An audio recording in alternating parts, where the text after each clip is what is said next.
लोकांना मिळत आहे। विशेषतः विद्यार्थ्यांच्या जे पालक आहेत त्या आईंशी आम्ही संवाद साधला तर त्यांनी सांगितलं की शाळेत अतिशय चांगलं शिक्षण मिळतं म्हणून आम्ही आमच्या मुलांना या ठिकाणी पाठवतो। आणि आपल्याला माहिती आहे की आपल्या सर्व मुलांना आपण गणवेश असेल किंवा त्या ठिकाणी मध्यान्ह भोजनाची व्यवस्था असेल सर्व प्रकारचा त्यांचा विकास व्हावा असा आपला प्रयत्न असतो।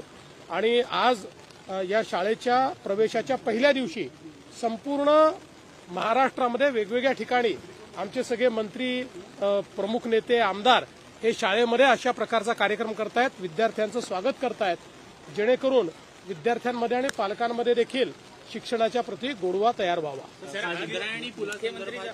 मुख्यमंत्री झाल्याच्या नंतर पालघर जिल्ह्यात आपण प्रथम आलेला आहे। वाढवण बंदर मोठ्या प्रमाणामधला इथं विषय आहे। नेमके आजच्या दौऱ्यामधला आपले नेमके कोणते करार आहेत आणि काय ते आता तुम्ही समोर आहातच कार्यक्रमामध्ये, त्यामुळे तुम्हाला दिसेल। पण चांगल्या प्रकारे इथल्या आपला प्रयत्न असा आहे की वाढवण बंदर हे या जिल्ह्याचंच नाही महाराष्ट्राचं आणि देशाचं चित्र बदलणार आहे। 10 लाख रोजगार तयार करणार आहे। पण या रोजगारामध्ये सर्वाधिक भूमिपुत्रांना फायदा झाला पाहिजे। पालघर जिल्ह्यातल्या माझ्या मासेमारी करणाऱ्या माझ्या आदिवासी बंधूंना हा फायदा झाला पाहिजे, या दृष्टीने हे सगळे करार आहेत। त्यांच्या प्रशिक्षणाचे करार आहेत, त्यांना कॅपॅसिटी बिल्डिंगचे करार आहेत, त्यांच्या स्किल डेव्हलपमेंटचे करार आहेत। हा आपला प्रयत्न आहे। सर, इंद्रायणी पुलासंदर्भातला 10 जून रोजी कंत्राट जे आहे ते देण्यात आलेलं होतं, मात्र काम सुरू झालं नाही आणि त्यामुळे ही सगळी मृत्यू झालेत अशा प्रकारचं गोष्टी समोर येताना पहिली गोष्ट तर 10 जूनला कंत्राट दिल्यानंतर काम जरी सुरू झालं असतं तरी एवढ्या लवकर तर तो पूल झाला नसता। याच्यामध्ये जिल्हाधिकाऱ्यांनी हा जो पूल आहे हा धोकादायक आहे अशा प्रकारची घोषणा केली होती। गावकऱ्यांनीही तिथे पाटी लावली होती की हा पूल धोकादायक आहे। दुर्दैवाने पर्यटक त्या ठिकाणी आले, काही प्रमाणात अनेक वेळा अशा गोष्टींकडे फार लक्ष आपण देत नाही, म्हणजे कोणाची चूक नाही आहे त्याच्यामध्ये, पण किंवा इतका तो कमकुवत झाला असेल असं कदाचित त्यांच्या लक्षात आलं नसेल, तर पर्यटक त्या ठिकाणी गेले।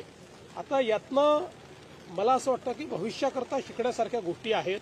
कारण मी ज्यावेळेस काल कलेक्टरांशी बोललो त्यावेळेस अशा वेगवेगळ्या प्रकारच्या पावसाळ्यात ज्या धोकादायक अशा जागा होतात पण जिथे पर्यटक जातात अशा 500 जागा आहेत त्यांनी मला सांगितलं की ज्याचं नोटिफिकेशन वेगवेगळ्या प्रकार, म्हणजे सगळीकडे पूल आहे असं नाही, काही ठिकाणी पाणी वरपर्यंत येतं, काही ठिकाणी पाण्याचा जो बहाव आहे तो वेगवेगळ्या प्रकारे आहे, त्याचं नोटिफिकेशन काढलं जातं। त्या ठिकाणी काही ठिकाणी पोलीस देखील ठेवले जातात, काही ठिकाणी गावकऱ्यांना देखील इन्व्हॉल्व्ह केलं जातं।